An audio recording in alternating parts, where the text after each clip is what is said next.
Next up is Miss Kate Santucci. Kate is awesome. That is my introduction. Kate is a Dayton native. She's an artist, urban farmer, and singer. She is also an educator, as she and her family have been teaching her twin sons at home since their birth. She joins us tonight to tell us about their unschooling. Thank you, Kate.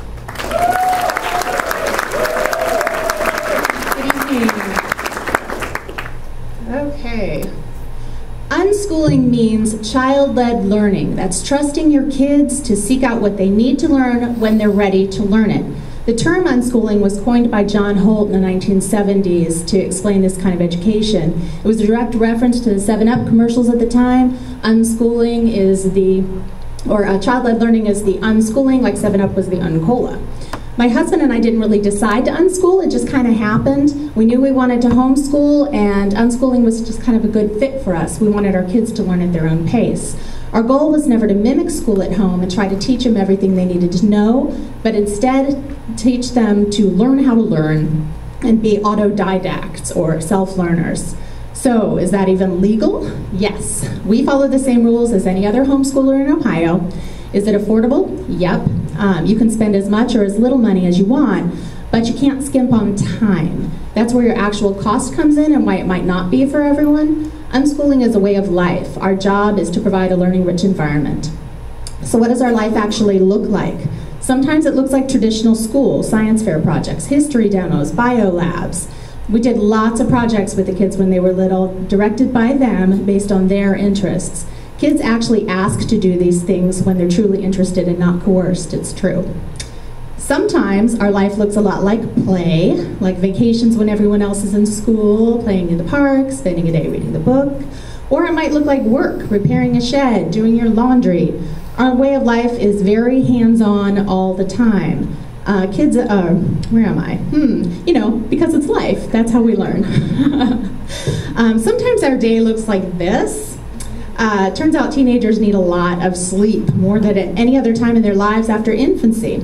Our life allows the flexibility to do this, and I'll tell you, well-rested teenagers are actually delightful to be with. I'm not kidding, we like each other. So what about socialization? Unschooling provides so many opportunities to be social with a much wider range of people than they might otherwise be exposed to. Because my kids are not sitting behind a desk for 8 hours with 25 kids their same age, they have friends of all ages from all areas of life. It takes a community to unschool. We also have a really great homeschooling group we're a part of. So, my boys have been able to follow their passions from the beginning, allowing them to make lots of different friends.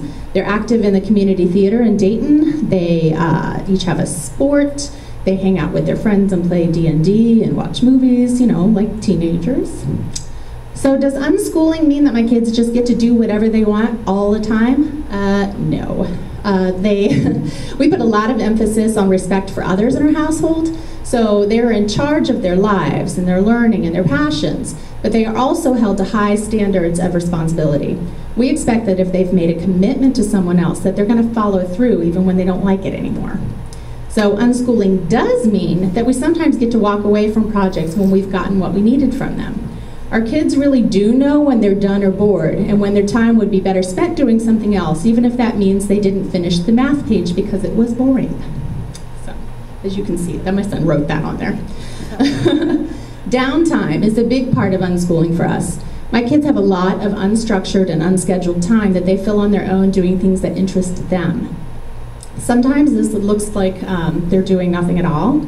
But it turns out they're usually thinking, creating, planning, or constructing stories about their twin getting squashed.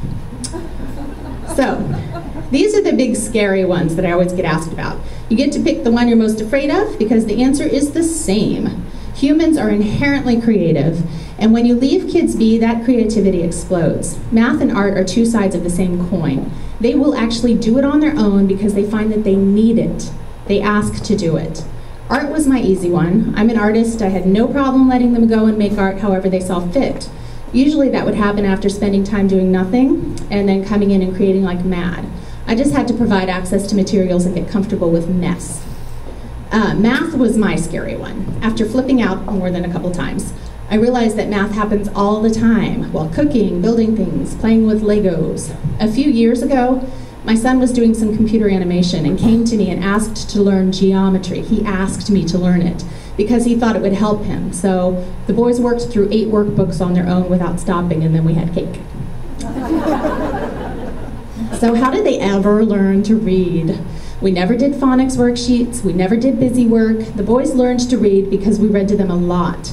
They saw us reading for fun. They saw that it was useful, and then they read when they were ready. For some kids, that happens as early as 4. For mine, it was around 8. Sometimes it's later. They learn to write the same way, by being exposed to good writing. We don't test, not ever. I don't think it provides useful information about how my kids are doing. If they're on grade level, who cares? Compared to what? Does it actually matter? My kids could lecture for hours about things they love and know inside out. When there is something that they don't know and need to, they learn it because they see the need. The first time to test my children ever took in their lives was their mid-test last winter at Sinclair in college. They both got A's on the test and in the class without practicing, drilling, or prepping for testing, ever. I'm not telling you this because I think they're prodigies, they're just normal, happy kids. It's because they don't need to practice testing in order to learn. So what about college? This is not a problem. If the boys decide to pursue a 4-year degree, we have lots of options. There are an increasing number of colleges who accept portfolios in lieu of high school transcripts, precisely because they're looking for unschoolers and those who've had a different high school experience. There are actually a lot of exciting new programs out there for continuing education into adulthood that look nothing like a traditional degree. Programs are cropping up all over the country for experience-based, hands-on learning and immediate and real-life application. Uncolleging, absolutely. And a lot of these are free or very cheap. So, big bonus. You already know what being an autodidact is, a self-learner. I'm standing in a room full of people who came to learn about things they'd never heard of before for fun on a weeknight. So this is the way we model learning for our kids, and I thank you for being their teacher.